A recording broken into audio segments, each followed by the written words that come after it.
अस्सलाम वालेकुम। आज हम हाजिर हुए हैं 9th क्लास की बायोलॉजी के लेक्चर नंबर 8 के साथ, जो कि चैप्टर नंबर 3 में से है, बायोडाइवर्सिटी में।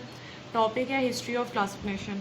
थोड़ा सा प्रीवियसली रिकॉल करवा दूं तो हम लोगों ने इससे पहले बात की थी सिस्टमिक्स की और टेक्सोनोमी की, कि जिसके अंदर हम क्या करते हैं, लिविंग ऑर्गेनिज्म को ग्रुप्स और सब ग्रुप्स के अंदर डिवाइड कर रहे होते हैं, उनको क्लासीफाई कर रहे होते हैं। उसके बाद जो हमने दूसरी बात की थी वो थी कि हम उनको क्या कर रहे होते हैं, साइंटिफिक नेम दे रहे होते हैं, ताकि हम लोगों की आसानी हो जाए उसको स्टडी करना। और अगर हम किसी और जगह पे जो है वो ट्रैवल कर रहे हैं तो वहाँ के जो लोग हैं उनको बताना जो है वो आसान हो जाए। आज बेसिकली हमने करना कि हिस्ट्री ऑफ क्लासिफिकेशन क्या थी, किस तरीके से जो क्लासिफिकेशन थी वो स्टार्ट कब से हुई थी। तो सबसे पहले जो क्लासिफिकेशन का बताया था वो बताया था अरिस्टोटल ने। अरिस्टोटल जो था वो एक ग्रीक साइंटिस्ट था। उसने डिटेल में बताया था कि जो क्लासिक नेशन है वो क्या होती है। उसके बाद फिर डिफरेंट बायोलॉजिस्ट आते गए, डिफरेंट साइंटिस्ट आते गए, और वो इसी ही की रिसर्च को आगे लेके गए और इसी की काम को उन्होंने ब्रीफली जो है वो स्टडी किया। 700 की बात करें तो 700 के अंदर एक जो था वो साइंटिस्ट आया था जिसका नेम था अबू उस्मान उमर अल जाहिज। इसने क्या किया था कि इसने 350 डिफरेंट टाइप स्पीशीज़ की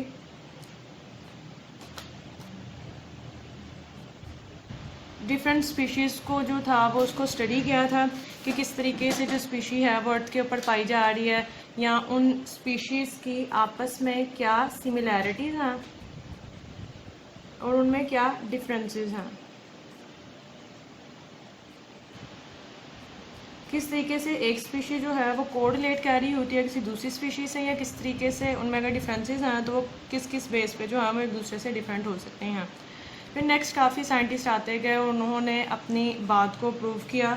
आपकी बुक में कुछ के उन्होंने नेम्स बताए हुए हैं, जिसमें कैसलफिनो है, एंड्रिया है, उसमें टॉनी फोर्ट है, और लास्ट पे कार्लस लीनियस है। कार्लस लीनियस का काम डिटेल में उन्होंने बताया हुआ है, जो हम लोगों ने लास्ट लेक्चर में उसको कवर कर लिया था, कि कार्लस लीनियस जो था वो बायोलॉजिस्ट था जिसने ऑर्गेनिज्म को साइंटिफिकली नेम देने का जो सिस्टम था वो स्टार्ट किया था, कि किस तरीके से जो लिविंग ऑर्गेनिज्म होता है उनको हम कैसे साइंटिफिकली नेम दे सकते हैं, और किस तरीके से जो रुकावटें आती थी अपनी बात को कन्वे करने में। अगर हम किसी भी लिविंग ऑर्गेनिज्म की बात कर रहे होते थे तो किस तरीके से उस जो है वो सिस्टम को उसने रिकॉग्नाइज़ करवाया था, उसको बनाया था। अब अगर क्लासिफिकेशन की बात करें तो ये तब की बात जब अरिस्टोटल ने बताया था, तो उसने बेसिकली प्लांट और एनिमल्स, उसने कहा था कि सिर्फ दो ही चीज़ें हैं, दो ही ग्रुप्स होते हैं ऑर्गेनिज़म्स के अंदर, या तो वो ऑर्गेनिज़म जो होगा वो एनिमल होगा या वो ऑर्गेनिज़म प्लांट होगा। सिर्फ उसने दो ही ग्रुप्स बताए थे। उसने कहा कि एनिमल जो हम अपनी फूड को खुद प्रिपेयर नहीं कर सकते, तो जो ऑर्गेनिज़म अपनी फूड को खुद प्रिपेयर नहीं करते हैं, दूसरों पे डिपेंड कर रहे होते हैं, प्लांट्स के ऊपर डिपेंड करते हैं, तो वो सारे एनिमल हैं। और जो अपनी फूड को खुद प्रिपेयर कर रहे होते हैं, किसी पे भी डिपेंड नहीं करते हैं, तो वो सारे के सारे प्लांट हैं। इसने सिर्फ इतना कॉन्सेप्ट दिया था। ये तब की बात इसमें बात कर रहे हैं जब अभी क्लासिफिकेशन का बिल्कुल ज़्यादा ट्रेंड नहीं था। तब लोग सिर्फ यही अज्यूम करते थे या तो कोई भी ऑर्गेनिज्म एनिमल होगा या फिर वो प्लांट होगा। फिर उसके बाद उन्होंने काफ़ी जो किंगडम सिस्टम्स थे वो प्रपोज किए। पहले 2 किंगडम सिस्टम आया, फिर 3 किंगडम सिस्टम आया, और फिर लास्ट पे 5 किंगडम सिस्टम आया। पहले 2 किंगडम सिस्टम आया, साइंटिस्ट ने अपनी बात को कन्वे करने की कोशिश की, फिर वो रिजेक्ट हो गया, कुछ उसके थ्रोबैक थे। फिर 3 किंगडम सिस्टम आया, ताकि जो 2 किंगडम सिस्टम में जो जो कमी रह गई थी उसको पूरा करने के लिए, लेकिन वो भी इतना सेटिस्फाई नहीं था। फिर 3rd किंगडम सिस्टम को भी रिजेक्ट कर दिया गया, और फिर लास्ट पे 5 किंगडम सिस्टम आया, और उसी को अभी तक हम फॉलो करते हैं। अगर थोड़ी सी बात करें, सबसे पहले 2 किंगडम सिस्टम है। 2 किंगडम सिस्टम में जो मेन पॉइंट्स थे वो ये थे कि अगर दो जो हैं वो हमारे पास ग्रुप्स हैं, जिसमें है किंगडम एनिमिलिया, और जो दूसरा ग्रुप है वो है किंगडम प्लांटी।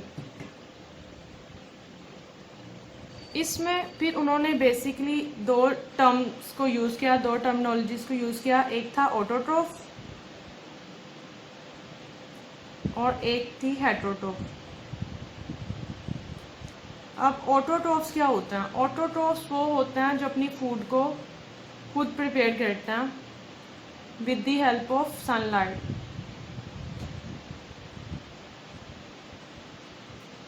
मतलब कि जिनके अंदर जो है वो क्लोरोफिल मौजूद होगा। और हेटरोट्रॉफ वो होते हैं जो डिपेंड कर रहे होते हैं ऑटोट्रॉफ के ऊपर।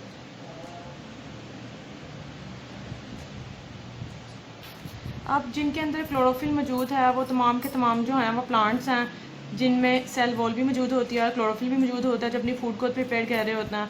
और जो हेटरोट्रॉफ्स होते हैं वो डिपेंड कर रहे होते हैं ऑटोट्रॉफ्स के ऊपर, क्योंकि उनमें ये एबिलिटी नहीं होती है कि वो फूड को प्रिपेयर कर सकें। वो डायरेक्टली या इनडायरेक्टली ऑटोट्रॉफ के ऊपर डिपेंड करता है।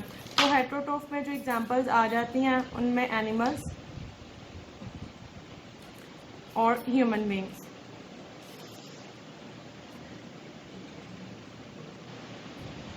अब उन्होंने ये तो बता दिया कि दो सिर्फ ग्रुप्स होंगे, या तो एनिमल में होगा, कोई भी ऑर्गेनिज्म एनिमल होगा, या वो प्लांट की कैटेगरी से बिलोंग करता होगा।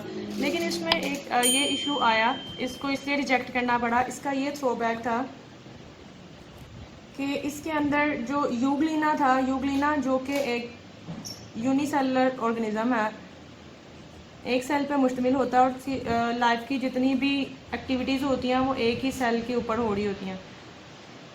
तो यूग्लिना के अंदर दोनों वाली कैरेक्टरिस्टिक्स थी, एनिमल वाली भी थी और प्लांट वाली भी थी, क्योंकि प्लांट से वो इसलिए बिलोंग करता है कि उसके अंदर क्लोरोफिल मौजूद होता है, और एनिमल से वो इसलिए बिलोंग करता था कि उसके अंदर सेल वॉल मौजूद नहीं थे, क्योंकि सेल वॉल जो है वो सिर्फ प्लांट के अंदर पाई जाती है, वो एनिमल्स के अंदर मौजूद नहीं होती है। एनिमल्स के अंदर सेल मेम्ब्रेन पाई जाती है। तो क्लोरोफिल तो उसके अंदर था लेकिन वो फोटोसिंथेसिस नहीं कर सकता था। ग्रीन पिगमेंट मौजूद था लेकिन वो फिर भी एनिमल्स के अंदर ही हम उसको इंक्लूड कर रहे थे, क्योंकि वो डिपेंड कर रहा था ऑटोट्रॉफ्स के ऊपर। तो फिर साइंटिस्ट ने सोचा कि टू किंगडम सिस्टम इतना सेटिस्फाई नहीं है, क्योंकि इसमें जो यूग्लिना की तरह के ऑर्गेनिज्म हैं उनको हम किस में रखेंगे जिसमें दोनों तरह की कैरेक्टरिस्टिक्स हैं। फिर नेक्स्ट एक दूसरा इशू ये था कि जो बैक्टीरिया था उसको भी उन्होंने एनिमल कंसीडर कर लिया, उसको उन्होंने किंगडम एनिमिलिया के अंदर रख दिया जो कि माइक्रो ऑर्गेनिज्म है। उसके अलावा जो फंजाई था, फंजाई को उन्होंने किंगडम प्लांटी के अंदर रहने दिया। लेकिन किंगडम प्लांटी में फंजाई नहीं आएगी, क्योंकि फंजाई के अंदर सेल वॉल तो पाई जाती है, लेकिन फंजाई अब्जॉर्ब करके फूड को लेके जाती है, वो अपनी फूड को प्रिपेयर नहीं कर सकती। अगर किंगडम प्लांटी के अंदर इसको रखते हैं तो फिर फंजाई को अपनी फूड खुद प्रिपेयर करनी चाहिए थी। नेक्स्ट इस वाले को उन्होंने रिजेक्ट किया तो 3 किंगडम सिस्टम आया।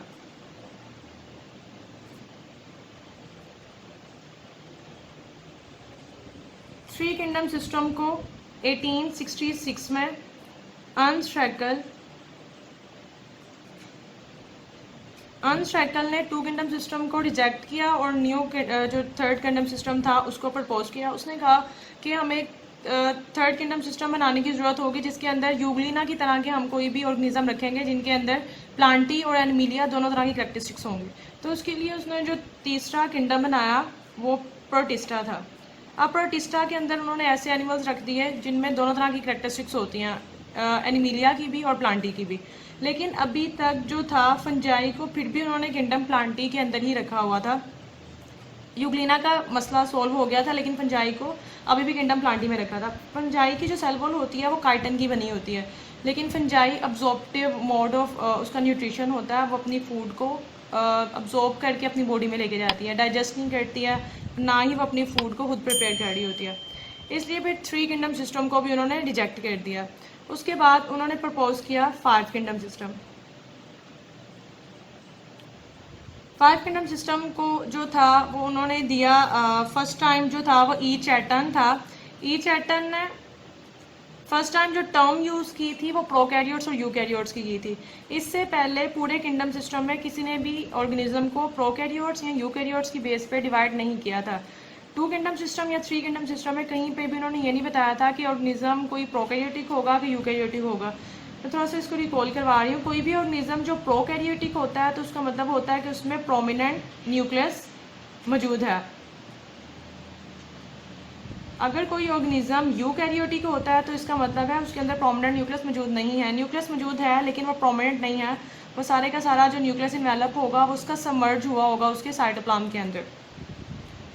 उसके बाद मार्गिलियस शेवान भी आए। फर्स्ट टाइम 5 किंगडम सिस्टम के अंदर उन्होंने 2 चीज़ों को स्टडी किया, एक तो ऑर्गेनिज्म की सेलुलर ऑर्गेनाइजेशन को। सेलुलर ऑर्गेनाइजेशन मीन कि वो ऑर्गेनिज्म जो है वो यूनिसेलुलर है, वो मल्टीसेलुलर है, या उसमें कॉलोनियल ऑर्गेनाइजेशन है।